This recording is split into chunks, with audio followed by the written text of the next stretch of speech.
Estamos a nada de que arranque el nuevo torneo del fútbol mexicano y se llevó a cabo el campeón de campeones con los últimos campeones, no vamos a decir el último bicampeón porque ese es Atlas, pero tenía que enfrentarse a alguien, así que se eligió al Cruz Azul para ser su rival en este partido y para platicar de lo que sucedió en ese encuentro y de quién se llevó el trofeo, que fue la máquina. Bueno, pues está Ricardo Puch, está Barak Feber y está Mauricio Pedrosa. Antes de meternos en cuestión, vamos a revisar un poquito de cómo se desarrolló el encuentro entre estos dos, que terminó empatado a 2 goles con un poco mayor posesión de los rojinegros, más remates de la máquina a puerta para los de Coca. En pases, por ahí están similares, faltas cometidas y las amarillas. 2-2 en tiempo reglamentario, se fueron directo a los penales y Cruz Azul terminó saliendo campeón. Ricky, ¿qué te pareció esta demostración pre-torneo? Apertura 2022.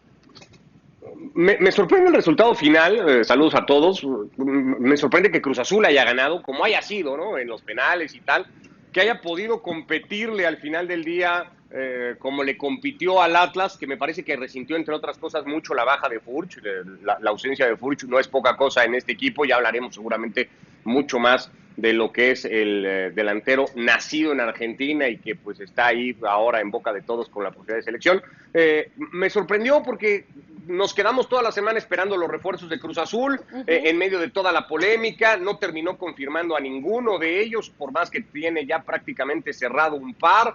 Estábamos a una semana de que arranque el torneo, otra vez Cruz Azul vuelve a ser este equipo pues un poco inestable, ¿no? De muchos rumores, de mucho tema de escritorio, con el que pasan pocas cosas en cancha, en el armado del equipo en la pretemporada, y sin embargo se paró y le ganó al bicampeón del fútbol mexicano y tiene el título ahora denominado Supercopa, ¿no? Porque evidentemente siendo Atlas el campeón de los últimos 2 torneos, no había como tal un campeón de campeones. En ese sentido, pues meritorio para Diego Aguirre, que me parece que gana crédito, confianza, toma un poco de oxígeno de cara al arranque del torneo. Nunca es un parámetro, para mí siempre estos torneos, como sucede con la Supercopa de Europa o cualquiera de estos, forman más parte de la pretemporada que de la temporada ya oficial, por eso creo que hay que tomarlos con cierto recelo, pero al final del día para Cruz Azul, muy importante el resultado.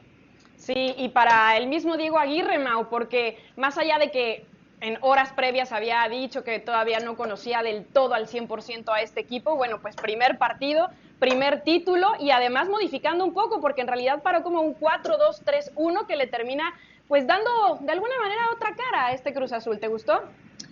No realmente, no realmente. Yo creo que Ricardo Puch pudo haber empezado por el final de su exposición, cuando dice que esto es más bien parte de la pretemporada y palabras más, palabras menos, no tiene por qué o no tenemos por qué sacar conclusiones de lo que veamos en un partido de pretemporada, porque eso es lo que realmente es. A ver, lo único que hizo bien Diego Aguirre fue preguntar exactamente de qué juegan ciertos jugadores y ponerlos en esa posición. Tiene el comodín de Rivero, que puede jugar muchas posiciones, no nada más jugar, puede rendir en muchas posiciones. Hay muchos futbolistas que juegan distintas posiciones, pero no todos las dominan. Rivero sí tiene esa capacidad. Después entra Vaca, después entra Charlie porque se lesiona Antuna. Cuando entra Charlie, yo creo que es cuando Cruz Azul tiene un poquito más de idea, sobre todo a la hora de cobrar el penal, porque lo hizo muy bien. Pero fuera de eso, la sensación que me queda es que no sabemos qué esperar de Cruz Azul y ya sabemos qué esperar de Atlas. Yo tampoco creo que la ausencia de Furch sea, sí es significativa obviamente, porque es su centro delantero y además a cómo juega el Atlas, que es un juego muy directo, tratando de que o Furch baje una pelota para abrir a Quiñones, o que el propio Quiñones sea el que comience los ataques del Atlas y después los termine definiendo Julio Furch. Yo creo que de Atlas ya sabemos qué esperar, de Cruz Azul seguramente no, por el último tema de que no sabemos pues cuál va a ser el equipo. La gran noticia ayer fue el regreso de Charlie Rodríguez, porque sí. Cruz Azul fue uno con mucha luz con él y fue otro muy oscuro sin él. Entonces, si Charlie Rodríguez ¿no? va a regresar en buen momento, probablemente esa sea la mejor incorporación que tenga Cruz Azul. Independientemente de quién llegue del extranjero, la mejor noticia para la máquina sea que Charlie Rodríguez esté de regreso y esté cerca del 100%. No está todavía al 100%, pero cada vez se nota que está más cerca de él. Ahora, este partido de pretemporada, como lo está llamando Mauricio Barak, pues le salió muy caro a los dos equipos, porque más allá de que sí volvió Charlie, perdió a Antuna Cruz Azul, perdió al mismo Rivero, que al final se confirmó que había salido tocado, de hecho lo vimos en el festejo ya sin los botines, en chanclas y un poco cojeando por ahí. Y del otro lado, Atlas pierde otra vez a Barbosa, que ya se había perdido medio torneo por lesión, había vuelto y que ahora, bueno, vamos a ver cuál es la magnitud de esta lesión, pero se vio que se le trabó muy feo el pie y otra vez es una baja sensible. Sí, un partido en el que había nada que ganar, que no es por más que festejen el haber ganado.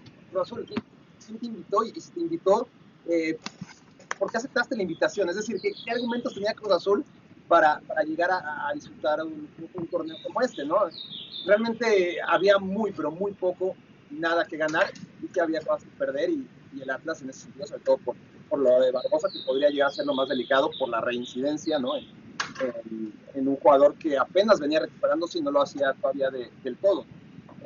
El Atlas, si hubiese ganado, no hubiera tenido una diferencia. No necesita que alguien llame supercampeón después de haber ganado 2 ligas consecutivas y además en la apertura y en clausura. Se tenía que jugar esto por compromisos, porque ya está pagado, porque la fiesta y tal. Está bien, pues que se juegue, pero no le demos ni una pizca de importancia cuando no la tiene deportivamente hablando. Sí, sus consecuencias, las consecuencias desgraciadamente ahí están, y el hecho que haya sido una pachanga con premio y que Cruz Azul se lo tome en serio, pues eso, pues cada quien. Pero las consecuencias que tuvo haberlo jugado, pues es así. Podría haber pasado en cualquier partido de pretemporada también, pero cuando hay un título entre comillas en juego, pues quizás la tensión todavía es mayor, los riesgos que se asumen, aunque sea a nivel inconsciente, también lo son, y al final el precio es muy caro, ¿no? Sobre todo para el Atlas. Ahora, Santi Jiménez, Ricardo, habíamos hablado mucho después del torneo anterior de cara a este torneo que Santi se tenía que ganar ese lugar como centro delantero, sale titular, falló un par, pero bueno, termina poniendo el 1-1. ¿Cómo calificas a Santi? Y si esto quiere decir que lo vamos a ver ya en esa posición para lo que viene. Pues lo vamos a seguir con lupa, creo, ¿no? A Santiago Jiménez. Está pensado para ser el delantero titular de Cruz Azul, así por lo menos lo confirmó la semana pasada Jaime Ordiales, que nos visitaba en Fútbol Picante, cuando hablaba de los refuerzos. Rotondi está prácticamente cerrado, tendría que confirmarse en las próximas horas, aunque ya lo estaba desde el miércoles y Cruz Azul no lo ha podido hacer oficial. Vendrá Bruno Méndez para la saga, un uruguayo de 22 años, y dijo Jaime Ordiales ahí un complemento para Santiago Jiménez, dando a entender que Santiago Jiménez, así se ha hablado con Diego Aguirre, va a ser el delantero titular de Cruz Azul. Con eso, con lo que se está jugando Jiménez en estos meses de cara a ver si es o no el cuarto convocado en la lista de Martino, pues lo vamos a seguir con lupa, porque además así se sigue a los delanteros, con base a los goles que pueda hacer Santiago Jiménez. Entonces, yo soy de los que creen, sin tener nada en contra de él, que todavía no hemos visto a ese futbolista que esté para ser el titular de Cruz Azul. Es cierto que tampoco le sobraron oportunidades, que no respondió del todo mal, pero sigue siendo el partido de Toluca, del torneo anterior, cuando se destapó con 2 goles, pues lo más destacado. Y creo que un partido para un futbolista que pretende ser el referente de ataque de un equipo importante como la Máquina y ir convocado a una Copa del Mundo sigue siendo poco. Ojalá Jiménez pueda terminar de tener un torneo, yo diría, para consolidarse, porque todavía no está ni siquiera en eso, me parece a mí, el delantero de la Máquina. Ahora, ya para terminar, otra de las posiciones que pues preocupa a muchos es la portería, Mau. Vimos a Jurado por ahí. ¿Qué va a pasar con Corona? Pues Corona me imagino que todavía está tratando. La lesión de Corona fue muy, muy seria, al grado de que no pudo regresar al resto de la temporada anterior, y la rehabilitación ha sido muy difícil y muy complicada. Ya no es ningún chavo, está arriba de los 40 años y obviamente toma mucho más tiempo, pero yo no creo que sea problema la portería para Cruz Azul. A mí Jurado me parece en cuanto regrese muy va a estar buen ahí portero. A mí, es que no es un problema, o sea, al contrario, si tienes una competencia con 2 muy buenos porteros, pues tienes una ventaja respecto a otros equipos. Eventualmente el plan de sucesión iba a ser Jurado. Hubo gente que lo cuestionó por un par de actuaciones, sobre todo en partidos de CONCACAF, me parece, donde creen que no había respondido muy bien.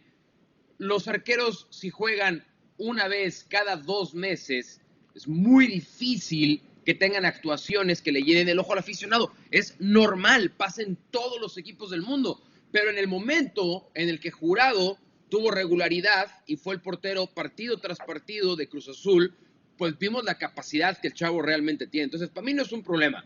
Si Corona regresa, está al 100%, muy probablemente le respeten su jerarquía y sea el portero titular. ¿Por cuánto tiempo? ¿Quién sabe? Pero peores cosas hemos visto de Cruz Azul, entregando contratos o no firmando contratos de la manera correcta. Aún sin esos refuerzos que seguimos esperando desde la semana pasada, consiguió en penales vencer a Atlas y llevarse su primer título, le guste o no le guste a quien lo escuche, de la temporada.